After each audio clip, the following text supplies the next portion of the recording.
Testing.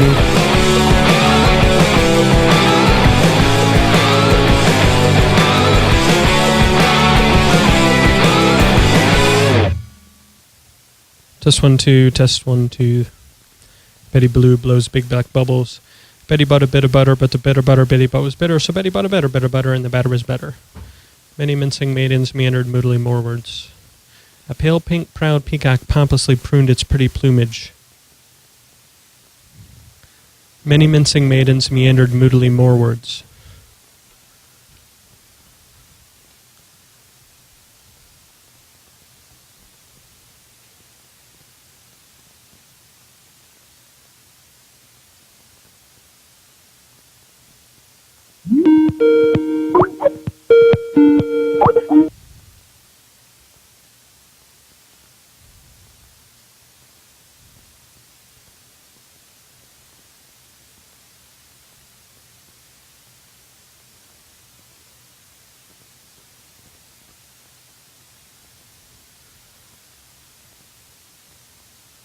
No, the target is not the IP address. It is the fully qualified domain name as seen by the endpoint, because that's how you put it into the local configuration manager. I think that's right. I'd have to look at my code, but I'm pretty sure that's right. But yeah, I would think that... Yeah, I mean, I don't know why it wouldn't work behind a load balancer, because it's just doing a simple call against that port. I think I have mine set to 9080 or something. Does that make sense?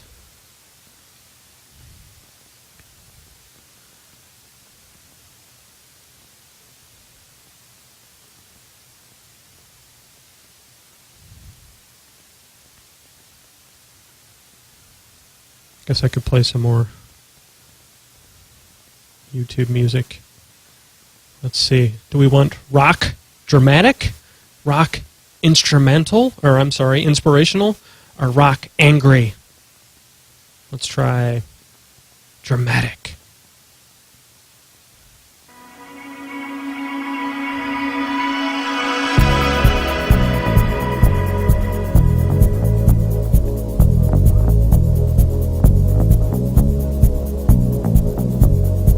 I actually haven't tried it behind a load balancer yet. I'll be doing that eventually, but I haven't tried it.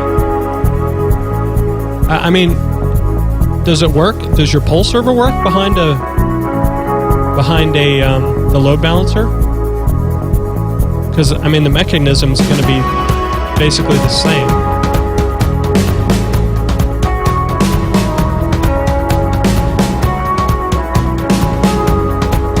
Oh, does it work outside of the... does it work if you don't have the load balancer there? Because I had to make some security changes to get my compliance server working. I had to make some changes in IIS.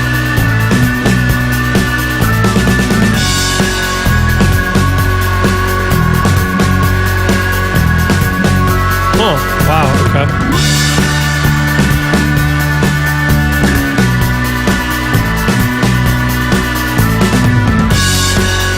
Wow, that's unfortunate.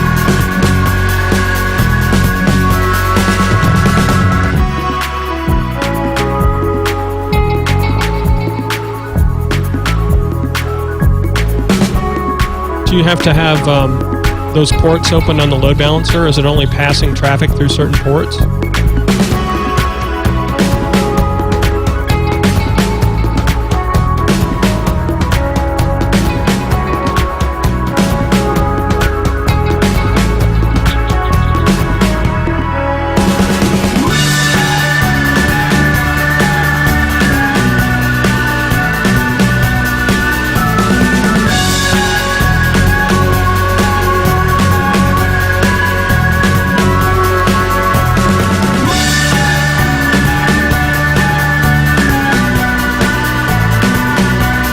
I'd be curious if it works without the load balancer, because I had to make some configuration changes in IIS to get it to work.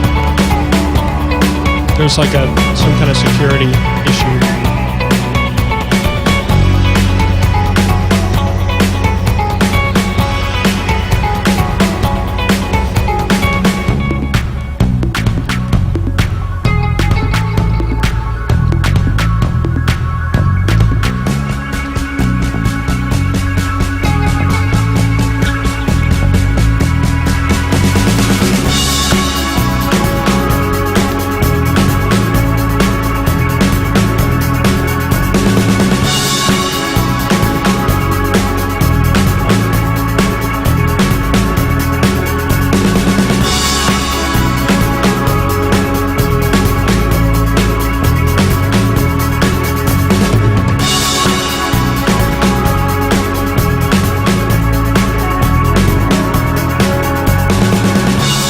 Yeah, if you run into that issue, hit me up, send me an email or something, and I can tell you what I did because I've got it documented somewhere.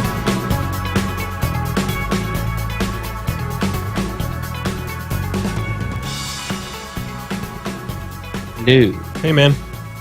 Hey, how's it going? It is going pretty well. How are you? Sweet. Doing pretty good. Yeah.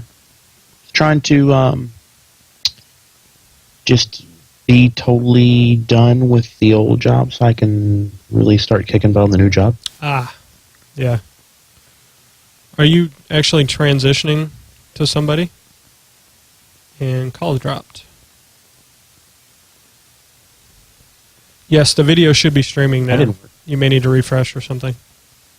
Yeah. Can you hear me? What's up? I can now. You dropped and your video went away. Okay. Yeah, hold on. Yeah, be right back. Okay.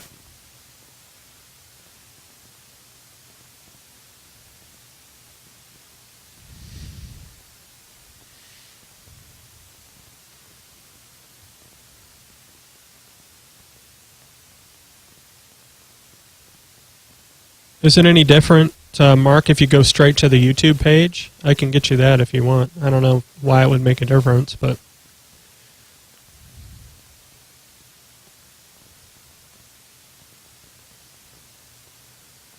find that.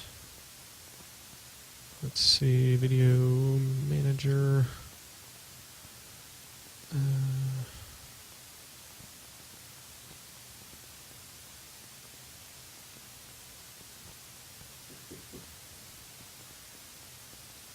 Let's see.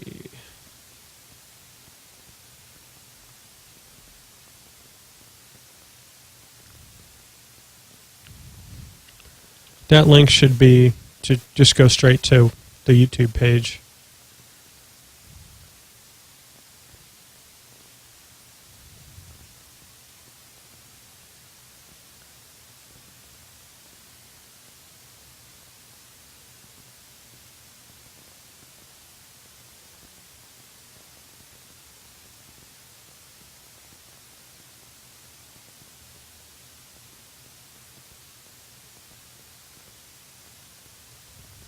Oh, okay. I don't know. I've been playing with Azure live streaming and trying to get that working, but it doesn't seem to be completely compatible with the Open Broadcaster software, the format of the video that gets sent. So I'm still trying to figure that out for anybody who's interested.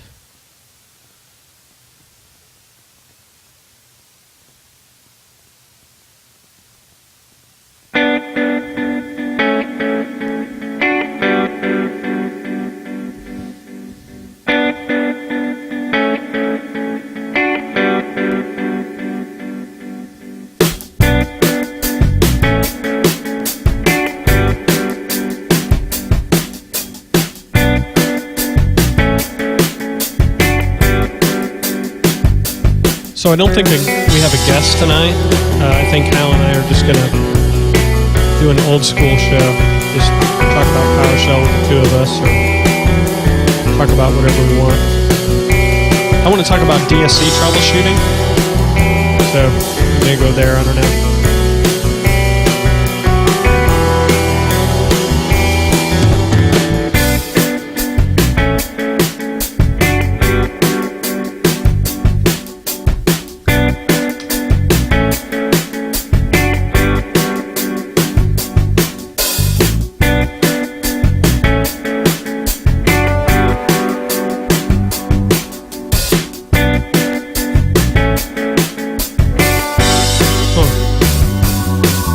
says our screen status says good for 480p. I'm not dropping any frames on my end.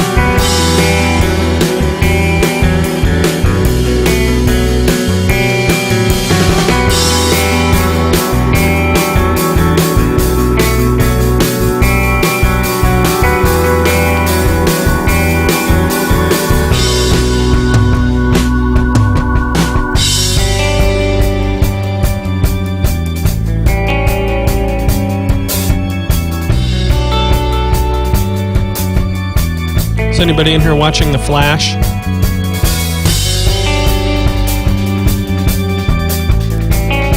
I've watched all 3 episodes, and I think it's pretty good. I mean, I'm a huge Arrow fan, but I really like The Flash. It's really good so far.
Oh, that's cool. No, I haven't seen that.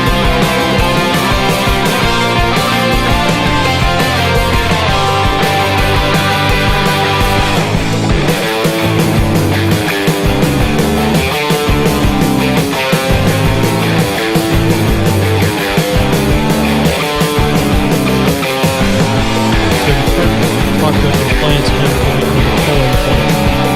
They talk to the pull-in point and send data to the compliance endpoint. That's the way I understand it. I mean, in my environment, they're both the same box, but there's no reason you couldn't put them on separate boxes.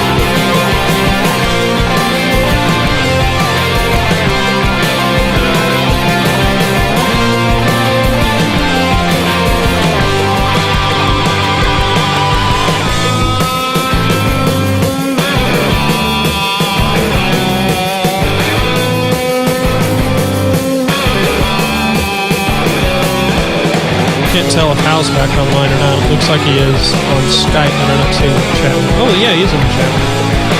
There he is.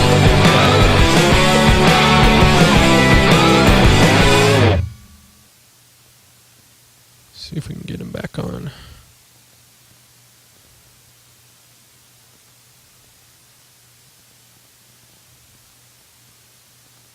Hello. Hey. Hey. Is better? It better be better. Yeah, I think it's better. I hope it's okay, better. Okay, cool. Yeah. I was having issues before, apparently. It's weird because when you called me, and Skype was doing this like all day, or past couple days, I would get 2 calls, notifications on the screen. So I would hit answer, and it's not done. It's not done calling me. It wants to call me more. So I would have to... But if I hit decline, if I hit answer, the call starts. If I hit decline on the second one, the call drops. That's weird. Yeah. Yeah, it was really weird. So, yeah. How you been? I've been doing pretty well. Cool. I got the confirmation from Jeffrey. Oh, okay. That's not the first week in November, is it? Because I'm going to be out of town. Well, you'll be at the summit, 20th. so that's 20th. Yeah. Okay. Which is not the first weekend. So you'll be at the summit the first week in November, and I'll be at Living Science Retreat. Correct. I mean, I don't know if that's what you say. Whatever you'll be. Yeah. Sounds good to me. Yeah, I remember you told me about that. Okay, my live stream is just not really healthy. It works a little bit, but not a lot. Mark was having problems with his, too. To be honest, it has never worked well. Like, I go there, I hit play, and it'll show the video sometimes, and then we'll get an hourglassy thing in the middle of the screen. And it's always there. Huh. Yeah, it's kind of weird. Maybe I need to stream at a higher bit rate or something. Maybe I should mess with that at some point. I've been trying to get Azure to work, but I don't think it's compatible with the version, with the streaming codec or something that OBS uses. And I'm trying to get somebody to post an example of making it work with OBS, but so far no luck. Is OBS the software you grabbed? That's to do the streaming. Yeah, that's the software I'm using to do the streaming and have the multiple windows and stuff. Gotcha. And they show a demonstration with another piece of software, but I think that software's like $400. Well, just go ahead and plunk it down, man. Like free. Yeah. Well, is it is it something that you can like change the codec on, or I mean, like you can? Is it tweakable, or is it not really? That's the thing. I'm not sure. It's sort of tweakable, but I don't understand what all the settings are for. So, yeah, I'm not exactly sure.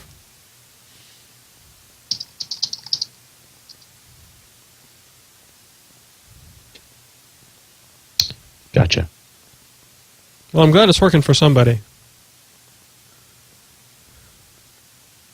Yeah, I guess it's working. It's fuzzy. It is just streaming really slowly. I'll show you a screenshot. It's kind of not impressive. Huh. It's showing that I've got no drop frames. I'm not saying it's me. I'm streaming at 20 frames per second. What is that? Snaggy? Snagit? No, Snaggy. There it is. Yeah, Snagit. I do use Snagit. Snaggy is like Pastebin, but pictures. Oh, okay. Yeah, it's kind of neat. I don't know anything about that. Let's see. Podcast. There we go. Bam.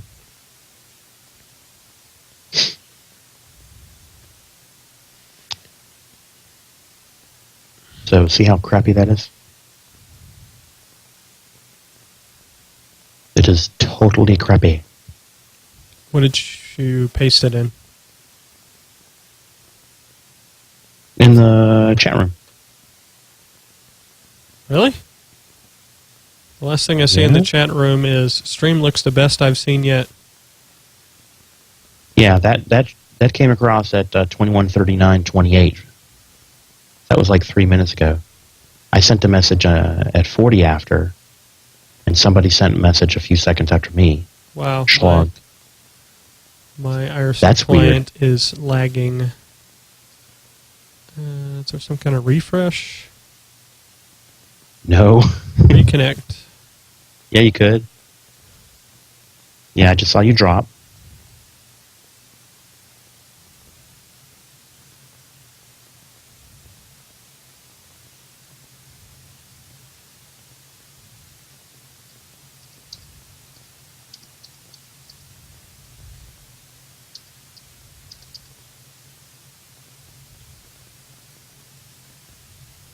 So, if the stream looks good for people, then it must be me. You know, 2 people are saying it's the best it's looked yet. You know, so I'm okay. I got with nothing, man. being me. So okay. So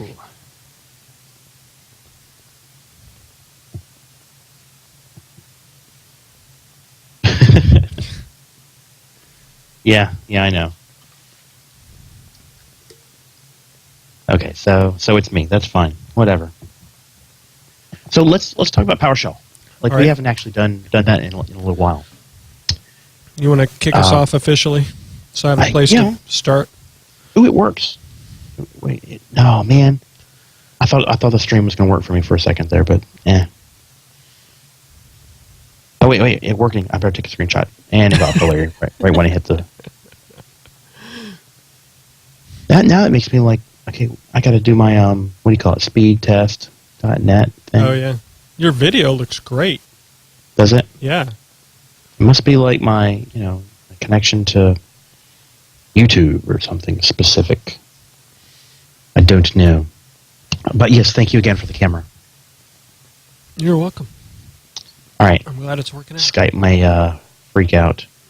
All right, now I got the capacity for speed at least is there up to the the first hop. I'm getting like 60 megabits or something. So Wow, that looks better than it looks on my screen. yeah, I got plenty of megabits there. What's somebody else pays one? Let me check his out. That looks sweet. Yeah, I had that momentarily. Let me see if I can get that again. No, it looks dead to me. You're dead to me, Jonathan. Not again. I'm going to get a screenshot this time. So I got to get a screenshot for the Notebooks. for the Facebooks. And it's got a thing on it. Well, I'll just use his.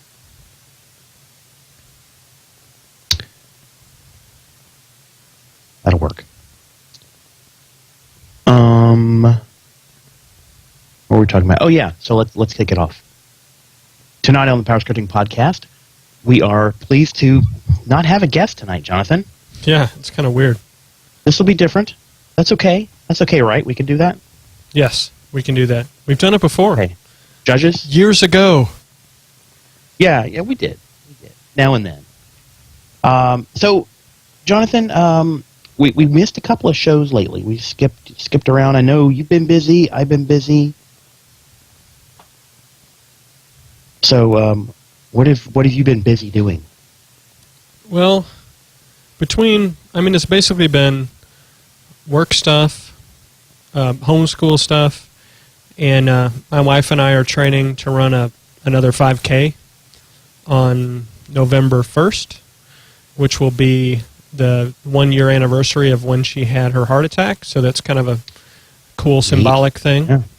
Mm-hmm. So we've got that right around the corner, and we run, I think it's 4 times a week. And, Cool. That takes up some time in the evening. Yeah. But, it's just a busy time for whatever reason. Yeah. So, what was I doing? I was, so I think I talked about my new job at Splunk, and it was going to start like on October 1st, and then I realized that I couldn't switch over because I had to kind of represent my old team's duties at our conference. Splunk had our annual user conference. So that was like the first week of October, so I knew that was going to happen. And then there was one little project that I was working on this app, Splunk app for Box, like the file sharing thing. Oh yeah. So I had to brush that up and finish off some documentation, stuff like that. Pretty much got that done now, but in the meantime, like I had other work that was still piling up, and I suck at saying no. So like people come to me for answers about things, and right. Yeah. so I'm always busy. Like regardless of whether or not I have a project with a deadline, I mean I could just like not talk to people and answer email all day, just about. So anyway, so I was like working late to get all that stuff done. But now it's done. Now I'm about to start my new job for real this time. So I'm excited about that. One thing slightly PowerShell related, and then we'll kind of get back to you, that I was doing at work is, do you remember us talking about the PowerShell integration that Joel made for Splunk? Yes, I do. Yeah, I do remember that. Yeah, it was probably a while ago now, at least a year ago. So he made that code, and it was not what you would call a supported app. So it was just it was this plugin. We call them add-ons. It was this add-on on our app's website, so you could download it, but except that it wasn't officially supported by the company. You know, it was just kind of like Joel's little, community contribution kind of thing. It was as awesome as it was, but it wasn't officially supported like the core product is. And then we started to build these Microsoft integrations, like for Exchange and SQL Server and SharePoint and all that stuff, all of which rely heavily on Joel's PowerShell input. Oh, okay. Uh-huh. So eventually recently got to the point where, okay, we've got to officially support this. So they did that. And then the next thing was, hey, let's put it within the core, the Splunk core, basically. So instead of being this thing that's on the side that Joel did, now it was basically kind of taken over and put in the core of Splunk. So functionality-wise, it's the same, but it's just cool that it was kind of something that Joel made, that's kind of like a core part of the product, or will be. So that was kind of cool. Now, I'm trying to remember, what all can you do with that? Can you basically take output, objects from a script and send it directly into Splunk, or how does it work? I don't remember. Yeah, so and I'll put the link in the show notes and what have you, but what it is, make sure I'm in the right chat room. Yes, I am. Bam. Okay.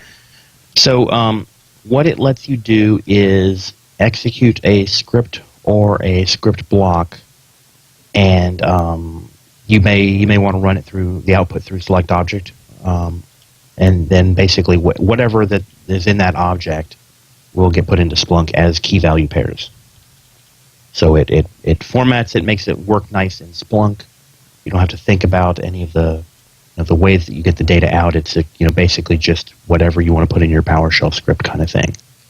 And then it has a PowerShell host, which basically sits there persistent the whole time. So if you're like loading up modules and things that take a long time, it's an efficient way because it reuses that host, which is an option. You don't have to. Okay. So that's basically it. It's kind of like a better, more efficient way to execute PowerShell than going into your configuration files and saying C Windows, pointing to PowerShell.exe and then pointing to the name of your script. So it removes that part of it, and it does some other good stuff. Does he have plans to continue development on that? Do you know? Are there like things that he wants to add into that he just hasn't gotten to yet, or do you know what the future of that is? So far as I know, I don't know that there's anything open for it.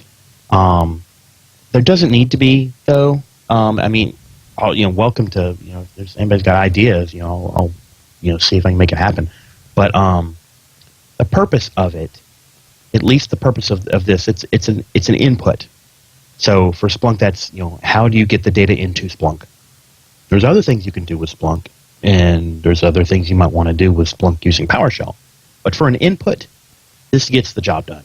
Okay. So I don't know what else one might want it to do. So apart from getting data into Splunk, and apart from, so I guess you could also use PowerShell to do configuration on your Splunk server. Is that what else you might do with PowerShell? Yeah, so there is there's a C# SDK. There is a PowerShell resource kit, although that's a little bit old in the tooth now. And you can use the SDK, or you could do things directly against the REST API to do pretty much anything configuration-wise. So we do a good job of exposing, how to configure the software via the API, via the SDKs and stuff like that. So that's one thing you might want to do in terms of automating Splunk, changing its configuration. And then there's also pulling data out. So you could, execute a search. You could do that using the SDK. And then there is what do you want to do once you have a search? You could have that search trigger an alert, and the alert can execute a script. And then the script can have as input stuff that came out of that search. Can you do like from a PowerShell script? Could you execute a query against Splunk and then use that data in PowerShell? Sure. Okay. Yeah, no problem. Yep, that would definitely be if you have a bunch of data that you need to crunch and it's in Splunk, then that would be an effective way to do that. So you could, I guess, if you're using the SDK, then you could get it back as objects. Or you could dump something as a CSV as well. Okay. Yeah, and I don't know what situations you might need that for because the interface in Splunk is so robust with the control panels and stuff. And it's been a while since I've done anything with Splunk. I'm hoping to start using it at work because I know there's a lot of data available in Splunk already that we could be making use of on my team, but at the moment we're not. Or if somebody else on my team is, then I'm not aware of it. Yeah, there's I would love for there to be. Let me phrase it this way. I would love for there to be a DSC resource for doing configuration changes, but there isn't one. Oh, so you could define that your Splunk server's configured a certain way? Is that what you mean? Yeah. Okay. Or configure the forwarder. So okay. The forwarder is the optional agent that you would put on managed nodes in order to I know there's like data. A heavy forwarder, and then there's a universal forwarder or something. So we do have a deployment server which can manage the configuration of these things. So it would kind of be an architectural decision whether you would want to do that, using Splunk or do that using a tool outside of Splunk. Is there a way some customers kind of combine it? Can you configure it on the client side? Like, is it registry settings or what? Where's the configuration? It's in files. It's in files. If you install the forwarder, then it'll be. Unfortunately, it's under program files. So it would be the config is under the program files directory. So it would be C, program files, Splunk, forwarder, and then because we started out as a Linux app, it's going to be there's an Etsy apps directory structure under there and so forth. Is that configuration file, does it have unique data per node, or is it pretty generic? Like if all your nodes are configured the same way, all the files are the same? Yeah, the files can be the same. So you could optionally, you could put unique things in it if you wanted to for whatever reason, but no, you can just say, hey, I want all send data to this this indexer or indexer farm, and collect these 3 files and these 8 perfmon metrics and these application server log entries and this and this. Yeah, you can make them all the same if you want to, and yes, that would be the same files. Yeah, if you did do it that way, you could totally do that with DSC today. You could just use the file resource and ensure that file exists on the box. You just set the source, set the destination, and say there are different ways you can determine whether or not a file has changed in the file resource. Okay. You can do it by, I think it's like hash and last modified, and I don't remember all the different options, but you can definitely detect changes. So you could have a central configuration file sitting on a share somewhere, and that could be your master. And then if you could just have that DSC make sure that that file exists in the appropriate directory on all your nodes, and then if you needed to change it, you could just change that one file, and then as those servers refresh, they would get the new configuration file. So yeah. Well, I'm wondering if it would make sense, because we do have the deployment server, you could use DSC, presumably, if your deployment server is running on Windows, you can use DSC to manage that master configuration. Okay, well, and let the deployment server do its thing with its clients. And maybe even on Linux. I mean, I don't know. I know there's some DSC support for Linux, but I don't know that. But I don't know what all you can do, because I don't have experience with Linux, so I don't know. But it's like a file-based operating system, so I think state of a file would be. I think it'd like be table stakes. A lot easier on Linux than it is on Windows, really. Yeah. So let's get. There was a specific question that Splunk related that somebody asked in the chat room, so we'll get that, and then there was a PowerShell question, so we'll switch over to that in a minute. So the question was about key value pairs and custom objects and how it inputs data. So in Splunk, it's basically a time series stream of data. So everything's got a timestamp on it. And then after that, it's whatever text it is that you put in Splunk, that'll get all indexed. It could be anything. It could be, just like a log message. It could be a stack trace. It could be, a bunch of perfmon metrics, or it could be anything. If you imagine the XML that spits out of the event viewer when you export an event viewer object, how it comes out as XML. It could be one of those, whatever. But if you spit out a PowerShell object into using the PowerShell modular input add-on thing, then that PowerShell object, if it's a hash table, then it'll just be sort of flattened. So in Splunk, you'll have a timestamp, and then you will have all of the keys and all of the values of those keys, kind of in a single event. So at 12:02, 37, 0.36, seconds, whatever. Here's a timestamp, and here's a bunch of key value pairs of that hash table. Or if it's a custom object or any kind of object, then, and if it's not actually a hash table, then the properties would be flattened in the same way. Okay. So you would see every property name and every property value. Does it handle if a property contains an array? Does it just flatten the array?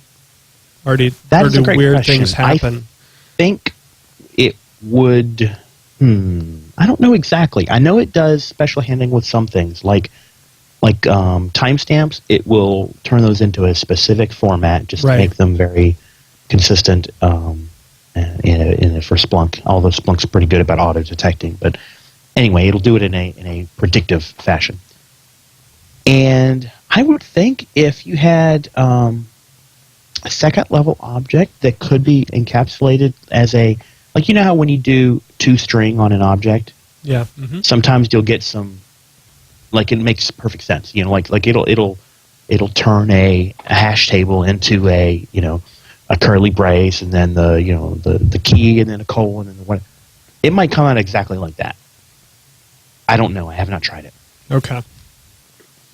Yeah, because I know sometimes that can get a little weird. Like if you're trying to export something to a CSV, and you've got arrays inside objects, it just tends to blow up and not do what you want it to.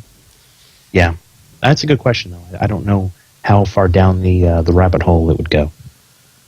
Which reminds me, have you used the join operator? Yeah, it's been a while, but I have. It's been a while since I've seen that, but I forget what it was I was doing, but I had to get an array into a string, and I just used the join operator to do that, which is very simple. Yeah, I remember messing with arrays a long time ago, and figuring out like forget what I was doing. It was so long ago, but just figuring out how to join with different characters. Yeah, I don't remember what I was doing. It was quite a while ago. Do you know how long we've been doing stuff with PowerShell now? 7 years? Yes. Eight. Been forever. Because I was messing with Monad before PowerShell came out. See, I got the... Whoa. That's so awesome, dude. I actually lost one. So, but you see the blue number 5 there? Yeah. So it's 5 and then 6, 7. 7 years. That's outstanding. And then like 2 of them are broken, so that kind of pissed me off. I don't know. I don't remember what happened. I think that's happened when I moved. That sucked. But yeah, been doing PowerShell for a long time. I had this funny thing happen at work, and then we'll get to the other question in the chat room. Okay, all right. I shouldn't talk about this, but I'm going to anyway, because he'll never hear this. I know for fact. Okay, so there's somebody at he was commenting something to the effect of performance of something is faster on Linux than Windows, and then he went into some technical reasons why, which I can respect. It was like this creating files or opening file handles or creating forks of processes, whatever. He had a few different aspects, and he's like, these are cheaper on Linux than on Windows, So he had some, he could kind of back it up, right? Right. And then after a paragraph or 3 of that, he said, and besides, it's just easier to do troubleshooting on Linux than Windows. And, if you wanted to, for example, and it got kind of Splunk specific, if you wanted to find out this particular piece of information, you can do it like this in Bash. And, I don't know anybody that could do this on Windows. Uh-oh. Uh-oh. So you know exactly what happened next, right? Did you or Joel jump on him first? That's my question. Like, oh, no, you didn't. Or Brandon. Yeah. MVP is jumping over the wall. Yeah, like rappelling, that down, parachuting in or whatever. Ah, contraire. So, yeah, it was silly. He was being, like he didn't think he was trolling about it, but he was trolling. Like he was very biased, and he didn't. I don't know, but it was not that big a deal. It was okay. It was not that big a deal to me to do it. It would be, for some people, it would take longer or whatever. Right. And he had sed. He used sed in the command, and he used wildcards in the directory path. And when I'm looking at it, I was like, it took me a while to figure it out because, you know why? Because the commands aren't consistent. Because it's not readable. Exactly. So it was like, once I figured out, 7 minutes later or whatever, I was like, oh, you had to use sed because it's dumb and you're not passing objects. No, I didn't say that way because that wouldn't have been constructive, but it turns out to not matter. He was not very receptive to anything I was saying, but whatever. It was just such a waste of air. Anyway. Okay. I bet you had fun figuring out how to do it in PowerShell, though. I really did. Oh, and then I said, and I said something effective. You might not know how to do this, but there's this, and this. These people at the company could have done it. Like I'm not, making this stuff up. Anyway, I ran into something today where one of my coworkers was trying to. I'm not sure exactly what their whole script was doing, but they were basically taking group policy information and outputting it as XML documents. And if they did it one way, they would get, nice, pretty XML that you could pull up in Notepad and actually kind of read. Okay. But if they did it the way they were trying to do it in their script, it came out as basically one long line of text that wrapped. So it was, completely unusable to just open the XML and look at it.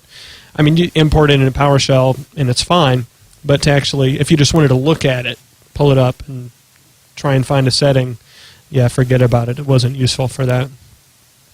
And so he's like, can you take a look at this? So I spent a few minutes trying to figure out exactly what was going on, and it was really strange. I'm trying to remember, it's like get GPO, and there's a format, you can get it in the XML format, and if you just run that command, then it outputs to the console, the XML. But if you put it into a variable, it becomes an XML object. So I don't know, like if you just run the command, it comes back as a string, strings essentially. But if you give it, assign it to a variable, even without casting, you don't have to cast it to XML or anything, it ends up an XML object. And then for some reason, if you take that XML object and try and export it to a file, export it to CLI XML, the format of that file was not what he wanted. So Okay. I was playing with it, and the way I ended up doing it was, I'm trying to remember exactly how it was, but I basically cast the get GPO object, the format XML, to a string directly. Okay. So when I pulled it into the variable, I cast it to a string. But he actually needs it as an object to do stuff with it later. So Sure. once I had the string version, I had a line that output that to a file, and then I took that variable, GPO object or whatever, and then cast it assigned it to itself, cast as XML. Okay. And then he had his XML object that he needed. So it was like 3 lines of code. And he got that output that he wanted, and he got the XML object that he wanted. But it's just one of those things that, you had to kind of play with. It's like, why is it in this format? And, it's not a little strange. Yep. But I was glad to be able to figure that out for him. He was real happy because it's one of those things he'd been, this kind of bugging him that he couldn't figure out how to make it work. Yep. So how many people use PowerShell around you? In my area? In the new job, anywhere, in the department or whatever. A lot. Yeah, I don't know what numbers, but everybody on my team knows at least some PowerShell.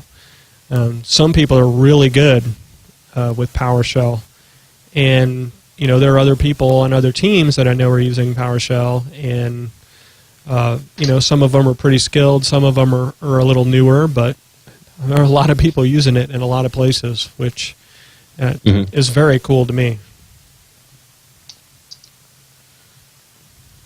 That is awesome. Yeah, the guy I was talking to today, he had started using PowerShell when he was on the Exchange team when it was still Monad. So, oh, okay, cool. Yeah, he'd been around a while. So, do you ever interact with the directory services folks? Yes. I know that was your They're on my thing team. at Coke. Oh, okay, cool. Yeah. Our team has a kind of a server engineering part and a directory services engineering part. And so yeah, I interact with those people all the time.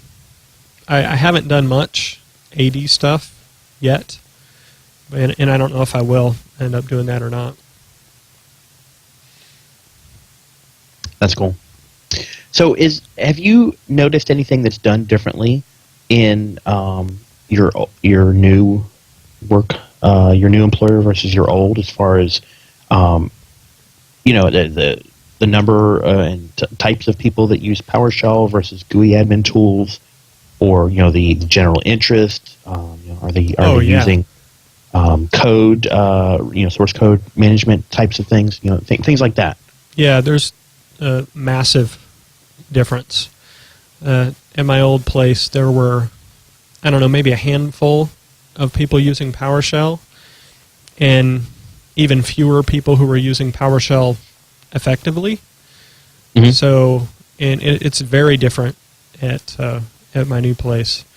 They are, we have TFS is used for source control, There was none of that at the other place. I was using my own source control for my own scripts, and that was pretty much it. I have been there.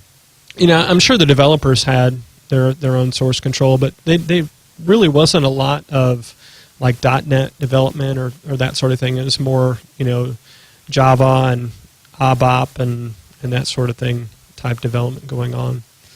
And just based on the TFS, there's a lot of code in the repository. So yeah, it's a lot different, and it seems to me that in my new environment, it's more progressive, and people are more up to date with their skill set and just more skilled in general, from what I've seen so far.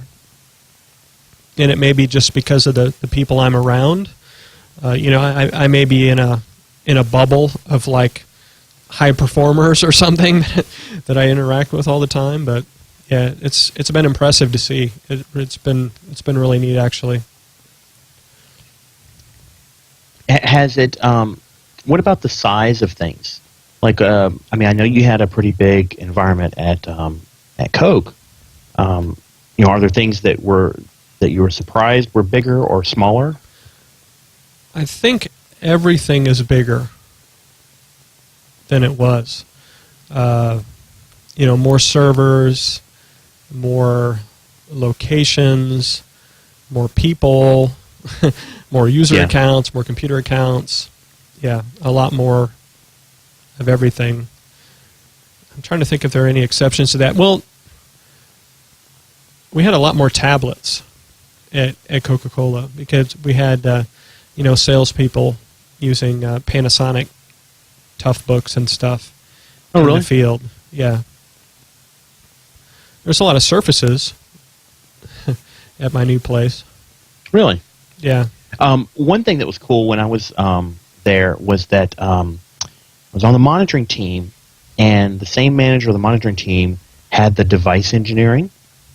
So the guys that tried out all the new equipment, at the company, they were right there. So it wasn't as good as, I think you did some of that at your old job. It wasn't direct, but like if I wanted to check out what new hardware is coming down the road, they had it all right there. Right. Yeah, I haven't seen as much of on the hardware side yet as I did, but I was on the desktop team, so we were looking at that stuff more often. I guess. So what is? Well, there is a difference because I think that there was a lot more VDI happening at Coke. Really? Yeah, there's a lot of application streaming Citrix stuff going on, but as far as full virtual desktops, I think we had a bigger environment at Coke, but I'm not on that team, so yeah, I don't know for I've sure. not ever worked at a company that had a large VDI environment. Yeah, by the time I left, we had over 1,000 virtual desktops. Wow, neat.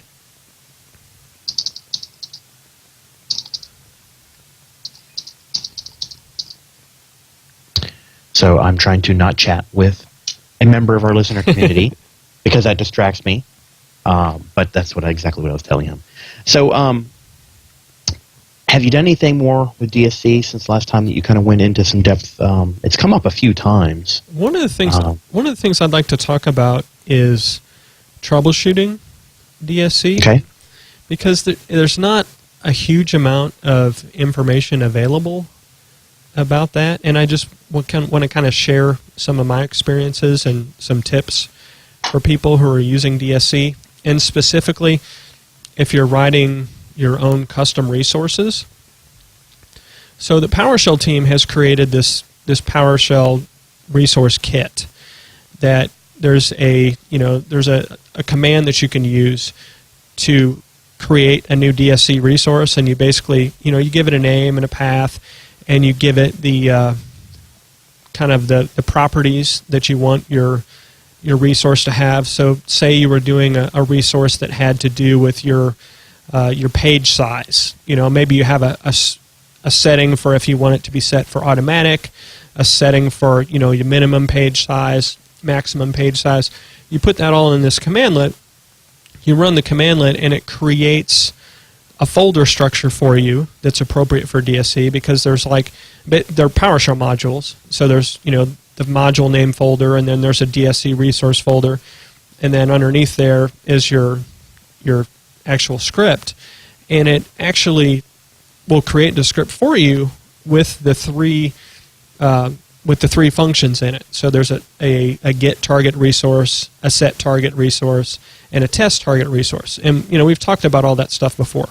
But when you're actually creating one, I highly recommend, if you have a heterogeneous environment, like if you may be putting a configuration on 2008 R2 servers and 2012 servers, I recommend doing your testing on the lowest the lowest common denominator, because I spent hours creating this beautiful resource. I don't remember which one it was. Worked great on 2012 R2, did not work at all on 2008 R2. Oh wow! Because some of the pieces just weren't there. I forget. I was using commandlets that don't exist on 2008, even though even if you install PowerShell 4, because it's addressing components that aren't there. I think it was. I don't remember what it was. It may have been some of the network commandlets, and I had to rewrite it in using WMI instead, because to get it to work on 2008. So I would say definitely build it on a 2008 box. And what you may be tempted to do is, when you create your DSC resource, is to create all the code and then package it up and put it on your pull server and set your configuration file and send it, have your machine pick it up to find out whether or not it works. That's not the way to do it. They are PowerShell functions, so you can test them as functions on the box that you want to configure. So if you have a 2008 R2 test machine, go to that box, bring up the code, and write the function right there and run the function. So as you're building your get target resource, run it on that box. It's a function. There's no magic to it. And so you can run the test one all day long. Yeah, absolutely. I mean, you're just running functions. So basically, you just pull it up in the ISE, run the function, and then call it, give it the parameters that it needs that you would put in your configuration file, and look at your output. Does it make the change or not? And get target resource is not super useful at this point. You basically just have to put information in a hash table, and that's what comes back. If you do a get DSC resource command on there, you get back that information from that resource. So it's basically what I end up doing is just, whatever my configuration options are, I just echo those out for my get. And test, that's the one where you figure out, do I need to apply a change or not? Do I need to apply this configuration or not? So that particular function has to return true or false. And that's all it does. So test it on your box. Make sure in different scenarios, like if you're testing to see if a file's there, put the file there, make sure it returns false, delete the file, make sure it returns true. Do all of that stuff ahead of time. And then I like to do those two first, and then do the set target resource.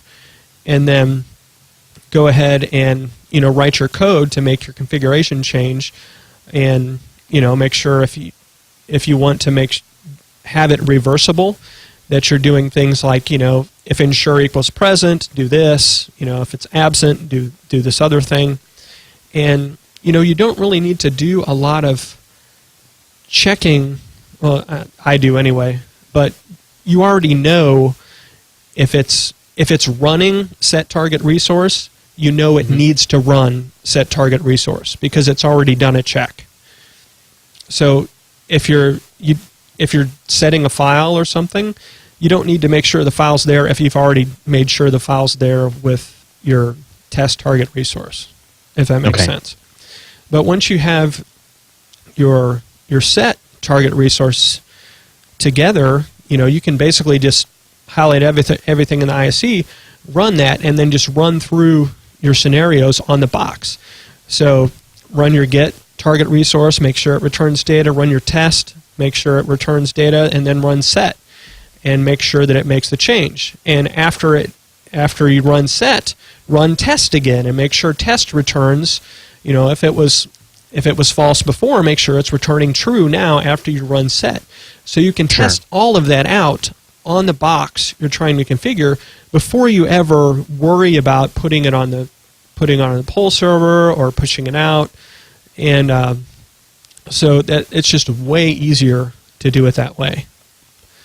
And then you can zip it up, put it on your poll server. Which, if you've never done that, you basically literally right click, compress it, you zip it up, and you give it a underscore and then the module version number, so 1.0 or whatever, and then it sits in the configuration. I think it's program files, Windows PowerShell, configuration modules, and then you also have to create a checksum, which there's a like a new DSC checksum commandlet. I think that's what the name of it is. But you just run that, and it will against the folder, and it will create new checksum files for all the zip files that are sitting in that configuration folder. And then you go to your configuration itself, import that custom resource in your configuration, then go ahead and set the settings, and then if you're in a poll server environment, right, then just go check your boxes to see if they get the new configuration, or wait a while and check your compliance server, however you do it. Now, another piece of that today, basically the way that DSC functions on a node, or at least on a Windows node, is via scheduled tasks. So if you look under Windows, there's a desired state configuration node, and there's 2 scheduled tasks in there. There's one that. And basically it's doing a WMI call, and with 2 different flags. I think there's one that runs on startup, and it basically ensures that those scheduled tasks are there, and if it's not there, it will recreate them. And then I think it runs, if I remember right, it also runs a configuration check. And then there's the other scheduled task that runs by default, it's like every 15 minutes. And that's what actually does the checking every 15 minutes. So it will, check itself against the local MOF that's sitting on the machine every 15 minutes to make sure that its configuration matches that MOF file. And if you're in a poll server environment, on an interval, the second or third time it checks, it will go to the poll server, check and see if there's a new version of the configuration. If it is, it'll pull that MOF down, and I think these files sit in C Windows configuration, if I remember right. I wish I had a server in front of me so I could look at this stuff. But there's a directory where this MOF file actually sits, and there's like a pending MOF that will come down until it actually applies correctly. Mm-hmm. And once it applies correctly, then you're pretty much good. Sometimes you'll run into issues where the first time you run a configuration on a server, if there's an error in the configuration, it kind of breaks the process, or it can sort of break the process, and it'll never apply. So you can, what I like to do is I have like in my profile, I created a little function that just runs the same WMI call that scheduled task runs, so I can run a refresh at will. And I'll kick that thing 2 or 3 times if I'm on a node and I want it to manually go pull the configuration down from the poll server. If I want to force it, you can just go poke that sim method to get it to come back. That reminds me of the GP update command. Yeah, it's kind of like that. Same kind of paradigm. Exactly. Yeah, and what you'll find is if your configuration is broken the first time, you may never get it to pull properly unless you go. Sometimes you'll have to clean out all the MOF files that are in there, reboot the box, change your local configuration manager, that sort of thing, to actually get it to come down. And one way that you can be sure that it came down correctly is to run that get DSC configuration. And if that comes back and shows you data, then you know that your node is in a good state. If you run get DSC configuration and nothing comes back, even after you've run it several times, then your configuration is broken, and you need to work on troubleshooting it. Now there is a DSC log that exists, and you can turn on. There's like an analytic log and I forget what the other debug log. You can turn that logging on, and if you do that, you will get valuable data in the log. And there's even a module that the PowerShell team came out that helps you to troubleshoot DSC. So there's like a get DSC event commandlet. I think it's get-ex DSC event, and that will show you all the time. DSC event. Okay. I think that's what it is. And I wanted to look it up, so I did. But that will return all the times that the configuration is refreshed and whether or not it succeeded or failed. And you can just say, I want the newest one, and say I want select all events, and then I think it's message underneath there that has the actual message that ended up in the event log, so you can just see what happened. And usually, if you look in there, you'll see that one of your custom resources had an error, and it broke your configuration. Now, in a push environment, from what I've seen, if there's some kind of error, usually it'll apply the rest of your configuration. Now, at least sometimes in a pull server environment, that is not the case. It will, if it hits an error, it will break at that point and not apply anything else. And that may be true in a push environment. It's been a while since I've looked at that. But so there was a I didn't find. I'm not sure if I found the exact link that you were talking about with the get DSC events, but there is a blog post I haven't read through yet because we're talking on Skype right now. But I put a link in the chat room using event logs to diagnose errors in DSC. Yeah. It's back in January, so I don't know if it's got a commandlet in it yet that was relevant, or was it kind of done by hand, so to speak. It may have predated the commandlet that you're talking about. I'm just scanning it right now. I think it probably predates the commandlet. So I imagine that the commandlet or function or what have you is it basically has the name of the application log kind of baked into it. Let me see if I can find. It has some filters. Another thing I recommend is the free DSC ebook that's available on PowerShell.org. There's some good information in there. And Ravi has a PowerShell DSC book that was just published. I don't know much about that. I haven't seen it, but it's a book about DSC, and Ravi wrote it. Remember when he posted that on Twitter? Here it is, because he had just gotten the physical copy of it. Okay, yeah, I found the book. Windows PowerShell Desired State Configuration Revealed. Yeah. From A-Press. So that's cool. We got the link we'll put in the show notes. It's got the table of contents and a link to where you can check it all out. Okay, it's the DSC Diagnostics module. Okay. That is what that thing is called. It's part of the XDSC Resource Designer module. Here's a link. Got it. Yes, I see. Oh, somebody already grabbed it. Thank you. Yep. Perfect. Too slow, Jonathan. I am. But good. That has the... Actually, no, that's not it. No, it's not? No, that's the one for creating our new resource. It has the new XDSC resource, new XDSC resource property, and test.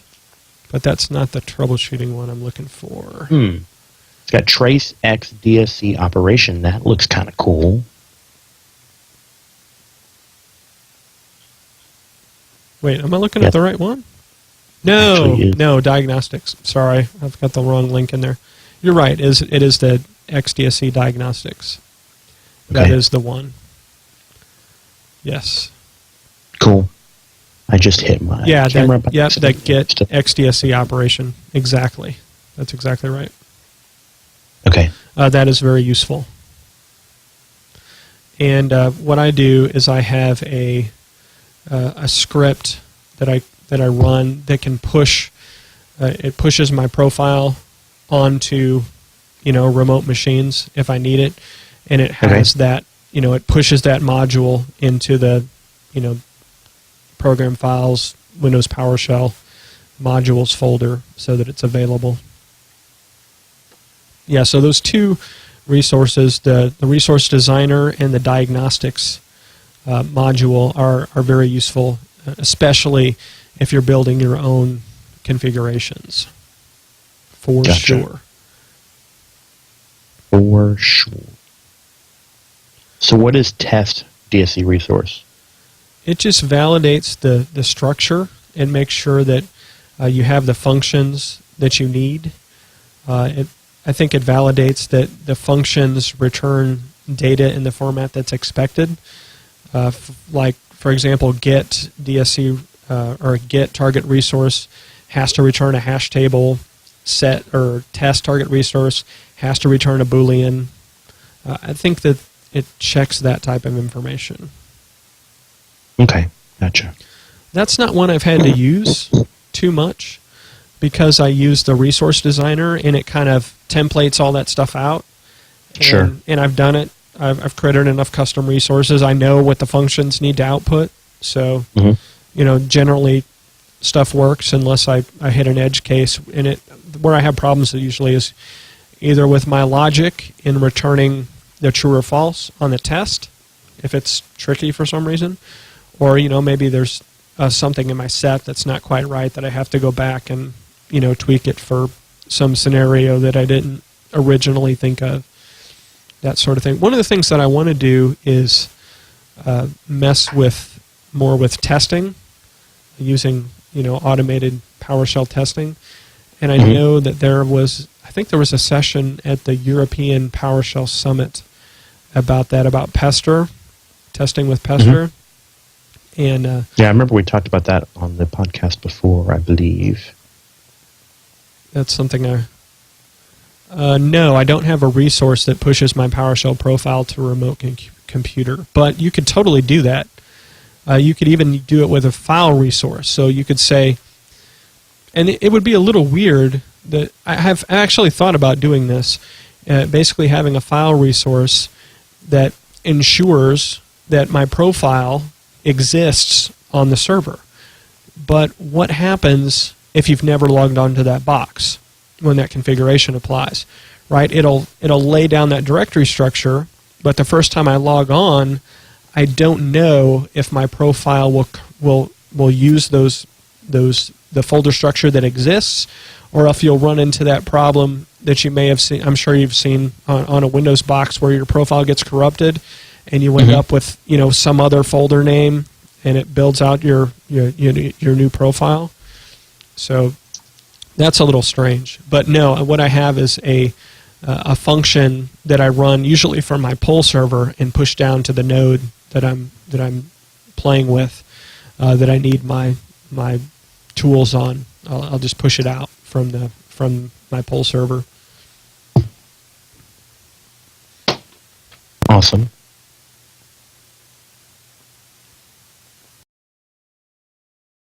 Let's see what else we got here. Do you have a resource that pushes? Did you just cover that?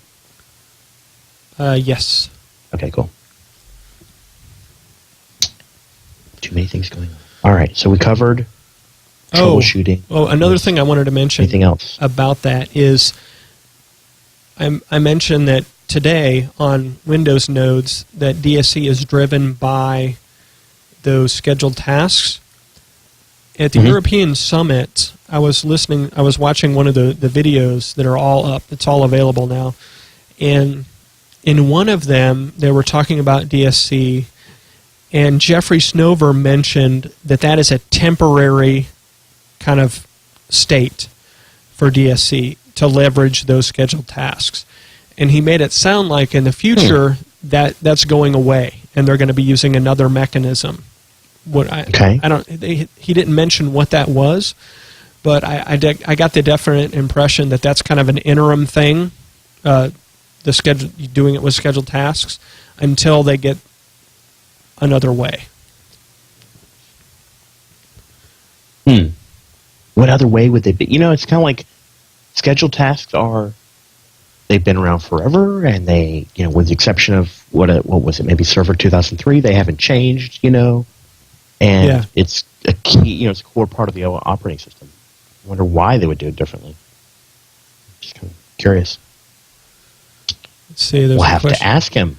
How often are you finding that test is just comparing get against parameter input? I guess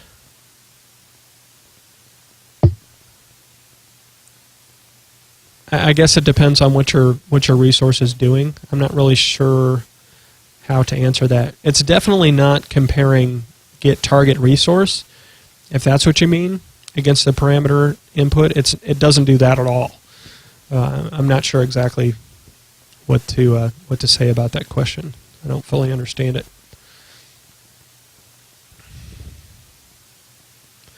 But those sessions at the European PowerShell Summit just reinforced the value that's coming, the additional work that the PowerShell team is putting into desired state configuration and the new things that are coming. So if you're not learning DSC, you might want to start playing with it if you can. I realize that a lot of people are in situations where it may not make sense in your environment today for you to spend time looking at desired state configuration. But if you can find a way to kind of shoehorn it in and start looking at it, you might get some benefit out of it. It was kind of funny. I'd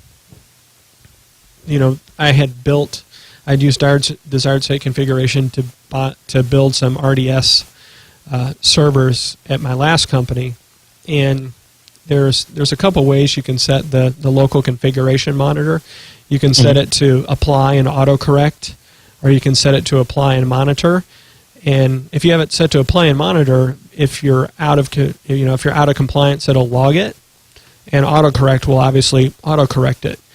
And I had apply and autocorrect on these servers, and one of the guys from my old team pinged me, and he's like, I'm uninstalling this software, and then I turn around and it's getting reinstalled. How do I make it stop? It's doing exactly what I told it to do. It's like, it's working well. So I had to talk him through, just applying a different local, just changing the local configuration manager, changing that setting to apply and monitor, so it would stop doing that. And you could also, I think that you could also, if you had a situation where you had to temporarily break DSC's ability to self-heal something, you could probably just go disable those scheduled tasks. Yeah. And I think that would work, at least until they change that mechanism. And just remember to turn them back on when you're done doing whatever you're doing that you don't want DSC to know about. How often does it run test? Every 15 minutes by default. That's configurable in the local configuration manager, but I don't think you can set the interval to less than 15 minutes, if I remember right. Mm-hmm. Cool.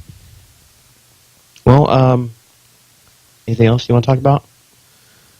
I don't think so. I've been wanting to talk about some of that stuff for a while, just to let people know some of the stuff that I've run into, so maybe it could save them some heartache, especially the testing on the testing on your lowest level server. Oh, one thing that was completely awesome, I had this a pretty complicated DSC configuration that I have built, and I had tested against 2008 R2, and it tested against 2012 R2, and I ran it against server core, and the only thing I had to change was a single line of code in one of my custom resources, and it worked on server core. I was so I mean, it's like, Neat. it's Well, hundreds would of you have lines of expected codes. Otherwise, though, I mean, I wasn't sure. What was the single line of code? Do you recall? It had to do with setting a network adapter configuration. There was a specific, I'm trying to remember what it was. I don't remember exactly, but there was a commandlet or something in our parameter that I was using that for some reason didn't work on server core. So I had to, basically do a try and, put a catch in there to do it another way. If that failed, I think that's all I had to do. But yeah, I was so pleased because that was kind of in the back of my mind. It's like, I haven't run this against server core yet. Hope it works. Oh, that's pretty cool. Yeah. Awesome. Well, I think we have done it. We have successfully talked about PowerShell, mostly PowerShell, for an entire podcast. Excellent. Congratulations. Who have we got? So next week we have, not next week, no, the 6th of November. Unless we feel like it and we can fill in another guest. Can't be the 6th of November because we're both going to be gone. Oh, yeah, that's right. Oh, well, I'll figure that out. I think, well, I know who, okay, so the Microsoft Exchange, where is it? I have a link up here. Oh, that Exchange, that's the Exchange resource for DSC. Yes, yes. Ah. This was written by a PFE or two, and they are coming on the show. Wow. Oh, that reminds me, there's another thing Jeffrey said, is that the DSC is not part of the common engineering criteria yet, but it's like one step below that. They're like, okay. It's should end up as part of the common engineering criteria. I forget how we termed it. That's cool. But it's kind of like on deck for that. Right, right. I don't know if it's a recommendation or what. Given some notice. Right. But, wow, that's cool that the Exchange team, or at least a PFE, has already done something with another Microsoft product as it relates to DSC. And, I mean, I know that the server team's done that, right? Because we've got Hyper-V resources, and we've got some Azure resources, things like that. So, yeah, I'd be interested to see what you can do with that Exchange resource. That'll be cool. Yep. So this was uploaded just very recently, October 18th. Oh, wow. Yeah. So that's brand new, and it's got, I don't know, 1, 2, 3, 10, 20, maybe 25 resources. So was that released as a wave, or was that released independently? I believe it is going to be in a wave, or it's already a part of wave. I don't know which one.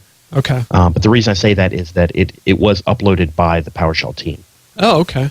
So it'll be, it says right at the first line, X Exchange module is part of the PowerShell DSC resource kit, a collection of DSC resources. So, yes, if it's not already, it definitely will be formally a part of the wave. Okay. I haven't gone back to find the blog post. You know how they announce the waves in a blog post? Right. But I've got a TechNet gallery link that we can put in the show notes. But we'll be talking to them, and then we'll be talking to somebody else from the PowerShell team. Oh, that'll be cool. Yep. It'll be a big party, that kind of show. What? Ah. So we'll see. Sounds intriguing. Stuff. It is. Yes, it will be fun. Cool. All right. Well, thank you, everybody in the chat room for hanging out. Yep. We certainly appreciate it.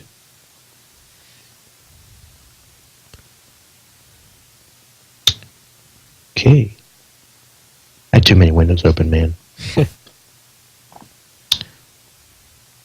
I have a bunch of different tabs. So, Brian Brian Ellert. I don't know him, but he is the person at Citrix who's been posting all the Zen Desktop DSC stuff that went in the chat room.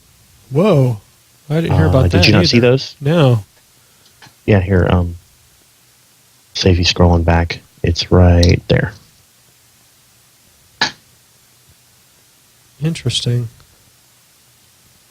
So he is. I've already tweeted at him. So and he's a something or other MVP. I don't know what kind. Whoa, since 2007.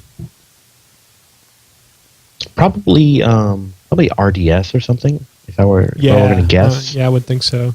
Citrix guy.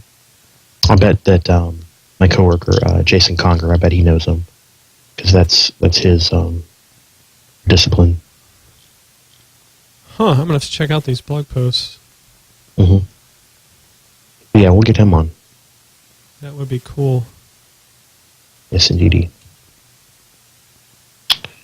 Alrighty then. Are we going to have somebody to come on and talk about the European PowerShell Summit? We should. We were going to have Don, and then we had to cancel that one. Okay. So, what is happening next week? Does next week feel like a good one that we could do? Yeah, we could probably do next week, and then, the following week. Let's see. The following week is the one that we're both out. Right. Okay. Suppose I should put that on my calendar so I don't forget. Let's see. MVP Summit. Okay, so November-y, October-y. Okay, so the 30th. We could have somebody the 30th then. All right, then let me go see if Dawn is available. Oh, okay. You want to do that? Yeah. Okay. Oops. Dawn. How do you spell Dawn? There it is. Okay. I will. I'll let you know. Maybe we'll have Dawn next. That would be nice. And then the Exchange guys. And then, or maybe not them. Oh, I guess we'll have to see how many Thursdays we have in between. Okay. Depending on how the timing works out. Yep. So either before or after the big show. We will do that. Jason Walker is his name. I have his email up right now. Did you see that PowerShell Plus got revved? Hmm. Yeah, they released version 5. I'll be darned. I was like, whoa, that's like a blast from the past. Yeah, I did not know that was still a thing. I am Googling. It's still on the Idera website. And there's a new PowerShell TFM book out. I think I knew that. Who went over there to do that? Jason Helmick and, oh gosh, what's the other guy's name? I've seen him here in Atlanta multiple times. PowerShell MVP. Yeah, that's why it came up, because he was in the chat room the same time that Jason was interviewing us. Why can't I remember his name? It's annoying. Perhaps. I don't know, man. So, trying to see if there's like a what's new or whatever about PowerShell Plus.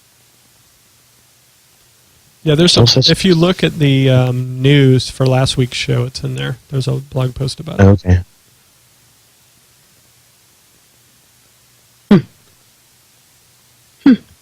Cool. Mike Robbins, thank you. Yes, Mike Robbins. Yeah. But maybe we should have Mike and Jason on to talk about that book. I could do that. I don't think we've ever had Mike Robbins on the podcast. I think he's been on incidentally through something. Right. Whether it was the scripting games, probably was the scripting games. I think we could make it work if Jason was also on.